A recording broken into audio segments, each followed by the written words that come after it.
Ya itu tadi saya bilang, kalau generasinya bodoh, saya bertanggung jawab. Menterinya juga tetap digaji, pemerintahnya juga tetap dapat gaji. Kemarin saya lihat abang foto-foto sama kambing bang, apa ini bang? Apa jajakin kambing macam mana? Menginstruksikan kepada kawan-kawan mahasiswa dan melalui podcast ini, ayo marilah kita tunjukkan empati kita terhadap pendidikan ini, Bang. Karena bahwasanya pembelajaran daring ini tidak begitu efektif dan tidak terlalu signifikan. Assalamualaikum warahmatullahi wabarakatuh. Welcome back to channel Dulur Dewe. Selamat datang teman-teman di channel kita, di channel Dulur Dewe. Dan saya ucapkan juga selamat datang di angkringan kopi rakyat. Pastinya diskusi santai dan ditemani kopi. Nah, teman-teman, hari ini kita akan mengulas sedikit tentang dunia pendidikan yang ada di Indonesia sekarang. Pastinya saya tidak sendirian karena saya sudah lama menyendiri, bertahun-tahun mungkin.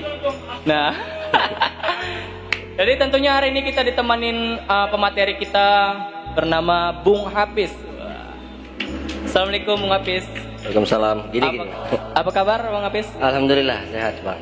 Bang Hafiz, apa kegiatan hari ini Bang Hafiz? Ya hari ini kegiatan kita, saya pribadi mendukung kebijakan pemerintah PPKM ini kan. Oh my God. Nah, jadi dari rumah. Tapi selain dari itu kita hari ini tetap beraktivitas seperti biasa, tapi tetap mengikuti protokol kesehatan yang diterapkan pemerintah. Ya. Oke, terbaik. Tepuk tangan dulu teman-teman. Oh my God. Nah,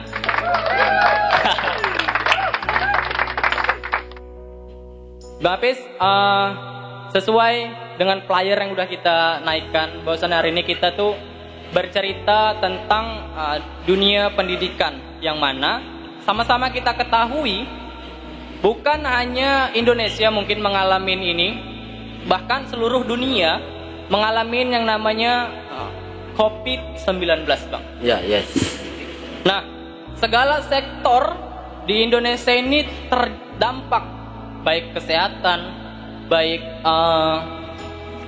ekonomi, bahkan pendidikan. Nah, gimana menurut Bang Hafiz terkait pendidikan di tengah COVID-19 ini, Bang? Gimana? Sebelum itu, izin saya memperkenalkan diri dulu. Siap. Oh iya, astagfirullahaladzim, lupa. Kita belum kenalan rupanya sama Bang Hafiz. Bang Hafiz, silahkan please mengenalkan diri. Oke. Firstly, let me introduce myself. Oh my God. Jangan ngerti. What's your name? Nama saya Hafizul Heri Saragi. Saya bertempat tinggal hari ini 2 domisili saya, Bang. Oh my God. Domisili yang asli di Kecamatan Tebing Sabandar di Kabupaten. Yang palsu? Yang palsu bukan palsu sih. Oh, palsu. Yang masih singgah. Di Medan di Medan di SM Raja, tepatnya di kantor pimpinan wilayah Al-Wasliah. Hari ini saya menjabat sebagai bendahara umum. Pimpinan wilayah Ikatan Pelajar Al-Wasliah Sumatera Utara. Ikatan Pelajar Al-Wasliah disingkat IPA. Oke, teman-teman. Bang Hafiz ini salah satu kader terbaik dari Serdang Bedagai, sehingga hari ini beliau menjabat sebagai apa tadi Bang? Bendahara umum pimpinan wilayah IPA, Ikatan Pelajar Al-Wasliah. Tadi saya sudah bertanya sama Bang Hafiz terkait pendidikan, terkait pendidikan yang ada di Indonesia. Nah, menurut Bang Hafiz, gimana pendidikan di Indonesia ini yang saat ini di tengah pandemik COVID-19 ini, Bang? Udah 2 tahun kita, mungkin ya kita sama-sama kita tahu daring. Nah, gimana menurut Bang Hafiz, efektif atau tidak? Berbicara tentang pendidikan nih Bang. Nah, hari ini yang saya juga yang terus berkontak langsung nih dengan kawan-kawan pelajar.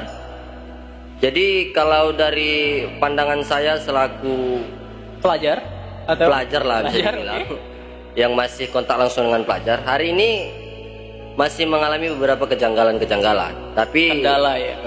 Tapi kita tidak bisa terus berkemelut di kejanggalan-kejanggalan itu. Karena kebijakan yang dikeluarkan oleh pemerintah hari ini, kita harus mengikuti pembelajaran itu dengan metode daring. Belajar dari rumah. Tapi yang masih jadi pertanyaan nih sama kita semua, karena gini Bang, Karena kami dari IPA sendiri yang juga punya sekolah itu tersebar di Sumatera Utara dan seluruh Indonesia, kita udah cross check nih. Kita udah cross check, kita udah coba riset bahwasanya pembelajaran daring ini tidak begitu efektif dan tidak terlalu signifikan. Mungkin semua orang juga merasakan itu, Bang. Iya, yes, karena Bang, yang paling apa gitu kan terkait masalah koneksi internet. Lalu juga seperti terima kasih kakak ini, makasih Kak. Oh my god, salam kenal Andre. Nah, jadi yang mau podcast dapat minum, nah datang aja ke Kopi Rakyat. Angkringan Kopi Rakyat. Nah, jadi balik lagi ke cerita tadi, Bang. Tidak semua daerah-daerah yang hari ini harus mengikuti kebijakan itu bisa berjalan dengan lancar. Tapi kita juga selaku hari ini mahasiswa-mahasiswa, kaum milenial, kaum pemikir, kita juga harus bisa berikan kontribusi dan jalan keluar serta solusi. Karena pendidikan ini bukan hanya berbicara tentang mengajarkan anak orang 1 tambah 1 jadinya 2. Iya, benar. Karena kan dalam dunia pendidikan Islam itu sendiri, terkhusus Islam nih. Iya, Bang. Ada beberapa pendalaman yang memang juga dalam Al-Qur'an, juga dalam Quran surah Luqman juga kan. Nah, itu banyak juga pendidikan-pendidikan yang diterapkan dalam dunia Islam.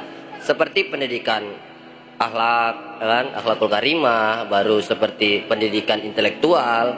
Jadi itu tadi, hari ini mungkin kacamata pemerintah itu sendiri bagaimana kinerja guru tetap berjalan nih gitu. Iya, benar, Bang. Walaupun tanpa harus bersentuhan langsung dengan murid, tapi bagaimana dengan akhlak mereka? Bagaimana kita mengontrol tingkah laku mereka, attitude mereka, kan begitu. Makanya kembali lagi memang Bang Andre, ini harus sama-sama kita pikirkan. Benar, Bang. Untuk IPA sendiri, Bang, hari ini pergerakan IPA itu terbatas enggak dengan sekatan peraturan-pemeraturan yang dikeluarkan IPA itu sendiri, Bang? Edukasi terkait para kader-kadernya atau kegiatan-kegiatannya itu ada stuck, terputus karena Covid, atau tetap tetap jalan namun tetap mematuhi protokol kesehatan? Alhamdulillah, Bang, dari IPA sendiri, karena kan organisasi IPA ini merupakan organisasi bahagian Al-Wasliyah yang memang terjun langsung ke pembelajar-pelajar. Kalau dalam segi pembelajarannya nih, Bang, itu memang kita hari ini harus mengikuti kebijakan pemerintah, baik dari Kementerian Agama atau tetap berlanjut gitu. Namun tetap berlanjut karena kan dalam 1 tahun itu tetap melaksanakan pengkaderan. Di pengkaderan itulah tetap kita godok mereka, tetap kita kasih pelajaran, kasih pendalaman tentang akhlakul karimah, tentang bagaimana beretitude, dan tentang bagaimana menjadi pelajar yang memang tetap bergerak di segala kondisi, Bang. Gitu. Tadi terkait mungkin pemuda yang berpendidikan lah. Jadi saya pernah ngebaca gitu di Al-Quran surah An-Nisa ayat 9 juga, Bang. Di situ mengatakan terkait tentang generasi lemah. Nah, jadi kita sharing nih, Bang, ya. Generasi lemah itu, Bang, artinya bukan lemah fisiknya, tapi penting juga rupanya ilmunya. Jangan lemah ilmu, bahkan jangan lemah finansial sekalipun, Bang. Jadi dengan keadaan yang seperti ini gitu, kalau bisa ya kan, kita juga sebagai pemuda ada solusi-solusi baru gitu untuk pendidikan kita. Nah, Abang sendiri selain bergelut di dunia pendidikan yang Abang bilang tadi sebagai organisasi Abang, aktivitas lain di luar itu apa, Bang? Jadi begini, Bang, kita juga kan berasal dari kampung nih, anak desa, ya kan? Benar. Jadi kita menyadari nih, kita dikuliahkan oleh orang tua dengan masuk ke fakultas pendidikan dengan jurusan tarbiyah. Kita punya rasa miris nih lihat ada beberapa adik-adik yang pada masanya ini harus belajar nih, bukan harus terjun ke lapangan mencari nafkah. Jadi kalau saya sendiri nih, saya juga hari ini merupakan founder dari Sahabat Motivasi, Bang, Sumatera Utara.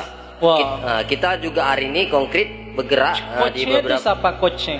Sebut enggak usah. Enggak, kita hanya founder, Bang. Siapa? Jadi kirain dia coachnya kan. Jadi kita konkret nih, Bang, gerak untuk ayo. Gitu. Sabar dulu Bang, kita ditemanin seekor kucing. Ya saya rasa kita geser dulu ya. Oh ya boleh Bang. Jadi kayaknya kucingnya mau eksis juga ini. Tahu dia kalau kita lagi podcast ya kan.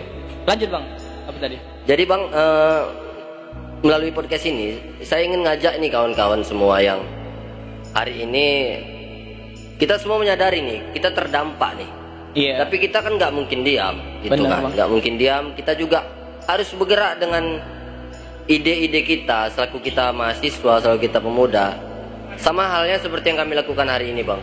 Kami sahabat motivasi Sumatera Utara, terkhusus juga saya menginstruksikan kepada kawan-kawan mahasiswa dan melalui podcast ini, ayo marilah kita tunjukkan empati kita terhadap pendidikan ini Bang. Karena memang hari ini yang mencondong dari COVID ini memang salah satunya memang ekonomi. Iya, ekonomi. Ya kan? Ekonomi hari ini ekonomi masyarakat menurun, tapi boleh Abang cek di di akun Kompasiana itu bahwasanya angka pendidikan nasional ini sangat menurun. Rendah Bang. Oke. Karena itu tadi permasalahan di daring ini tadi. Maka dari itu ayolah kita turun kita ke desa-desa. Minimal kita buat 1 minggu itu, ayolah kita buat pendidikan di rumah. Kita kumpulin anak-anak itu. Abang udah turun ke. Kita udah turun Bang. Okay. Jadi kita di desa saya itu saya buat tuh 1 minggu 2 kali Bang. Itu ada pungutan biaya atau enggak Bang. Oh. Itu gratis. Memang real inisiatif untuk, ya untuk. Jadi selain kita berinovatif, kita juga eksekusinya itu memang sosial gitu Bang. Apa nggak capek Bang gitu? Kita nggak dibayar, terus kita peduli sama orang. Kadang kebanyakan kan pemuda sekarang hari ini tuh memikirkan dirinya sendiri Bang gitu. Ada yang tamat sekolah langsung kerja dan beberapa tahun kemudian menikah. Jadi tidak ada kontribusinya buat orang-orang. Jadi Abang sendiri berpikiran terbalik dengan orang-orang yang seperti itu. Apa nggak capek Bang? Ya kalau capek itu kan manusiawi Bang. Iya benar. Tapi kan di dalam agama kita sendiri dianjurkan sesungguhnya manusia itu sebaik-baiknya manusia adalah manusia yang berguna. Luar biasa Bang moderator. Harusnya saya yang moderator nih. Abang jadi materi. Biar sama kayak mata bukan mata najwa, mata kita. Oh mata kita. Jadi kita bisa melihat mana yang baik, mana yang buruk, mana yang kekurangan, mana yang membutuh bantuan. Iya, seperti Abang yang katakan tadi. Karena memang hari ini kalau kita bisa tabayun nih sedikit Bang. Iya. Pandemi ini mengajarkan kita untuk menumbuhkan empati Bang. Benar. Ya yang nggak makan ya makin nggak makan gitu toh. Benar. Ya kita juga mobilitas kita dihalangi, tapi kan kita tidak harus stuck dengan keadaan ini. Iya benar. Kita harus bangkit. Apa yang bisa kita buat, apa yang bisa harus kita kontribusikan ya kita kerjain aja. Karena sektor pendidikan ini sangat penting untuk masa depan Bang gitu. Penting. Kalau ekonomi itu bisa kita naikkan dengan sendiri, tapi kalau udah katanya ilmu pengetahuan itu wajib. Generasi penerusnya bodoh. Iya, gitu. Siapa yang bertanggung jawab? Iya, akan hancur. Karena kan pemuda ini sangat bertergantung untuk masa depannya negara. Ketika pemuda hari ini hancur, maka siap-siap kehancuran negara. Iya betul. Karena ya itu tadi saya bilang, kalau generasinya bodoh, saya yang bertanggung jawab. Menterinya juga tetap digaji. Benar. Pemerintahnya juga tetap dapat gaji. Benar. Jadi yang mengalami dampaknya ini siapa mau bertanggung jawab? Ya kita juga ya. Makanya kan? Dari itu Bang, kita kembali lagi dalam sisi pandangan Islam tentang pendidikan. Rumah itu adalah madrasah pertama bagi anak itu. Benar. Jadi bagaimana hari ini orang tua ini harus benar-benar bukan meluangkan waktu sih. Memang menjadi 2 faktor terbesar, internal dan eksternal. Internal orang tua, ya, eksternal lingkungan ya Bang ya. Kalaupun kita tatap muka, mungkin kan Abang juga jurusan pendidikan di saya UMSU. Pendidikan UMSU PPKN teman-teman. Mungkin kalau kalian mau masuk PPKN jangan cari saya, ya datang sendiri ke UMSU ya. Capek kalau itu. Ya mungkin juga Abang menyadari kan kalau hanya pendidikan di sekolah itu hanya berapa jam. Iya benar. Nah, jadi memang hari ini sisanya di rumah ya kan. Kita berprasangka baik aja. Mungkin dari wabah ini kita jadi lebih banyak waktu dengan orang tua. Benar. Ada hikmah di balik itu. Ada hikmahnya, Bang. Benar. Karena kalau kita terus menggerutu tentang pandemi ini, ya kita juga bakal stuck di situ gitu.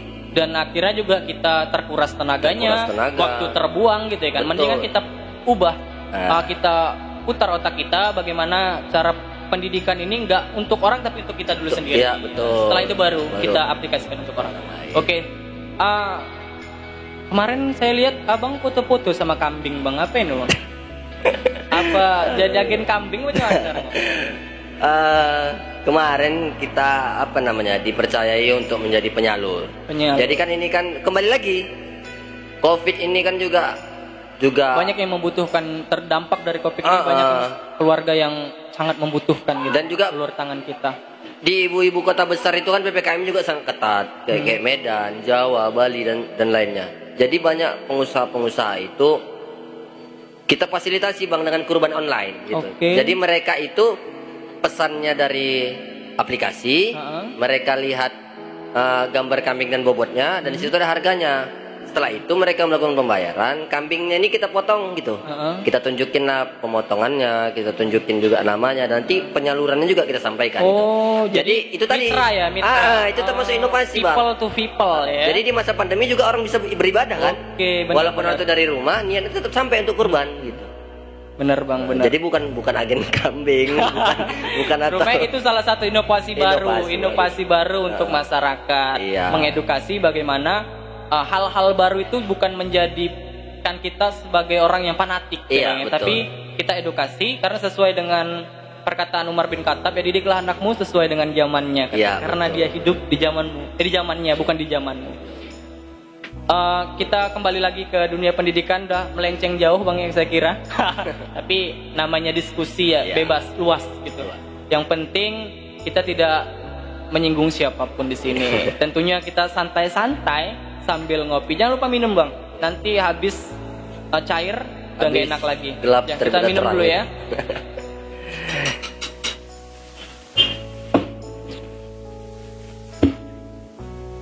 Luar biasa kali ya bagi kawan-kawan yang mau ngerasain kopi susu gula arennya angkringan kopi rakyat ini ya, datang aja ke. Sekarang kita kerucutin sedikit Bang. Tadi kita berbicara, mungkin saya sudah bertanya tentang dunia Indonesia, kan kita kerucutin Sumatera Utara dan Serdang Bedagai.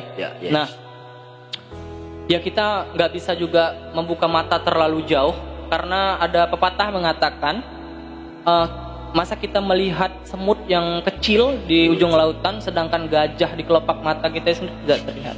Khususnya di Serdang Bedagai kita ini Bang. Nah, gimana pendidikan di Serdang Bedagai ini untuk pemuda, edukasi untuk pemuda yang harus sebagai pemikir, orang-orang yang hari ini tergabung di organisasi-organisasi yang luas, apa yang harus kita lakukan untuk pendidikan yang ada di Serdang Bedagai ini Bang? Solusi apa yang kita tawarkan gitu, karena kita kalau mengkritik segala hal sesuatu yang diterapkan oleh pemerintah, semuanya ada celahnya untuk kita kritik Bang. Pasti. Kalau orang disuruh mengkritik atau orang suruh mengomen, pasti ada aja Bang. Nah, yang jarang orang memberikan solusi terhadap dunia pendidikan. Nah, gimana dari Abang, apa IPA itu bakalan memberikan solusi apa gitu untuk pendidikan di Serdang Bedagai ini Bang, khusus? Ya mungkin Bang, kalau berbicara tentang Serdang Bedagai ini, mungkin saya bukan mau menyingkirkan IPA, tidak. Maksudnya hari ini kan saya sendiri hari ini kayak dari Aloslia berteman dengan abang dari kawan-kawan Muhammadiyah. Ada juga kawan kita Bang Andri. Fastabikul khairat. Ada juga kawan kita Bang Andri dari Nahdlatul Ulama dan dari berbagai macam organisasi di Kabupaten Serdang Bedagai. Jadi maksud saya begini, kita janganlah lagi ada kayak saling bersinggungan. Padahal perbedaan itu sangat penting gitu untuk menyatukan, ya kan.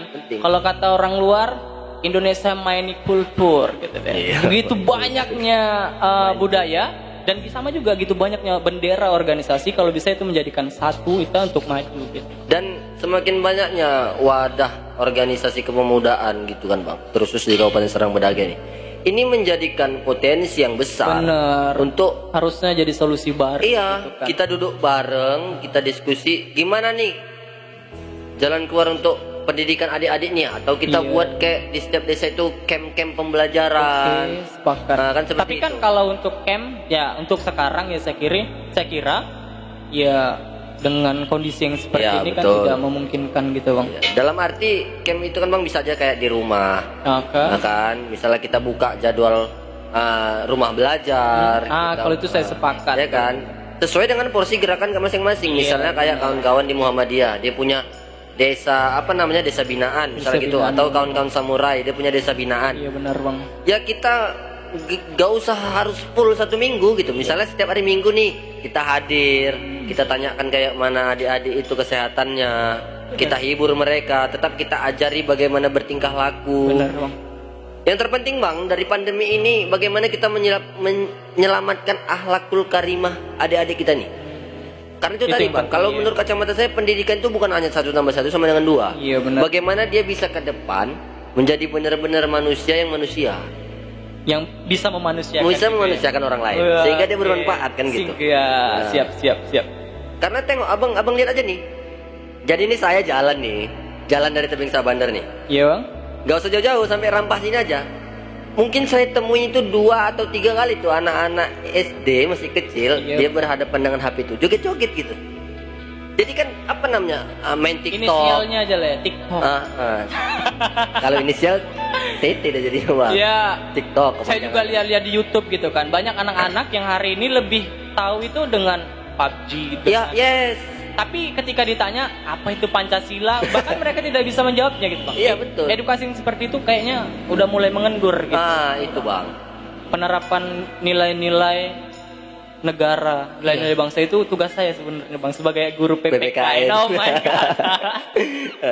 Iya, jadi kita hari ini Bang harus menyelamatkan anak-anak itu dengan dalam arti kita bukan mau melarang, tidak. Benar. Bagaimana mengikuti zaman tapi sesuai porsinya gitu Bang ya. Mata mereka itu bisa beralih. Orang itu balik lagi misalnya kayak main gateng atau seperti main apa ya dibilang main layangan, main zaman saya dulu kali itu Bang. Main cindung, gitu. Cindung ya. Main cindung. Nah, ilmunya apa yang bisa didapat di situ? Bersosialnya itu tinggi Bang. Empati orang itu tinggi. Silaturahminya dapat. Pas lari-lari itu kan, kawannya jatuh tuh, kok kenapa? Kan empatinya tinggi. Benar. Coba kalau kayak orang itu sibuk dengan HP-nya masing-masing, satu di rumah, satu di kamar. HP kalian tuh, jangan sibuk main HP. Disinggung ya. Jadi memang tujuan kita itu tadi.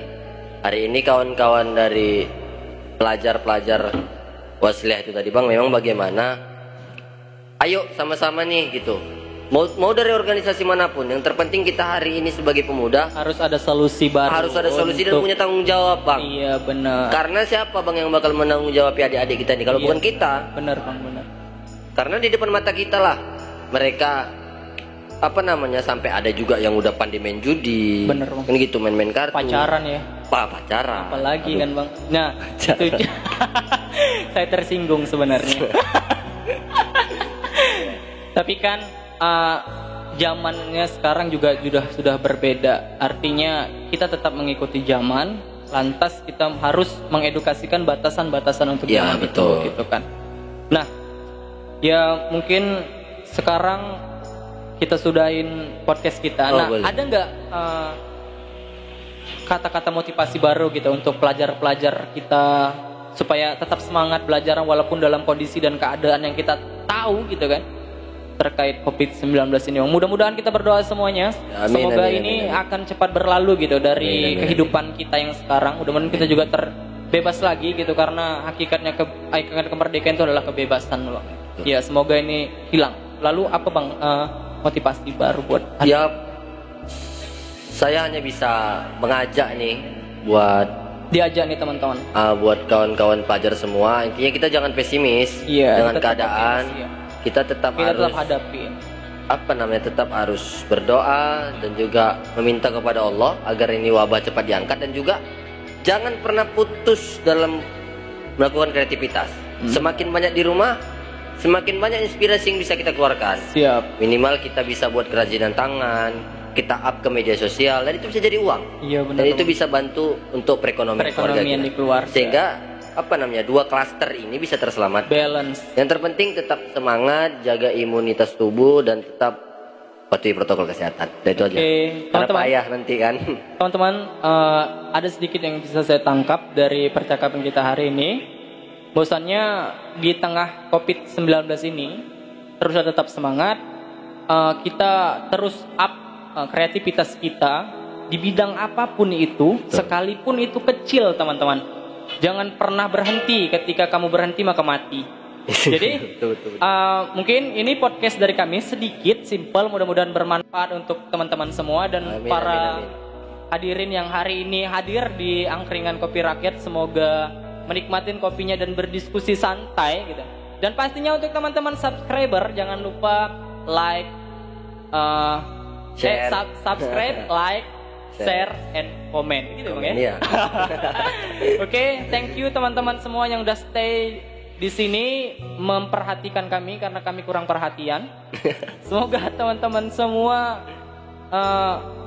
terhibur juga dan mendapatkan, selain terhibur, teman-teman juga mendapatkan asumsi, motivasi, bahkan melandingkan ilmu-ilmu baru dalam pikiran teman-teman. Intinya Bang, jangan lupa singgah. Jangan lupa, ya pastinya teman-teman juga jangan lupa singgah di Angkringan Kopi Rakyat. Ya.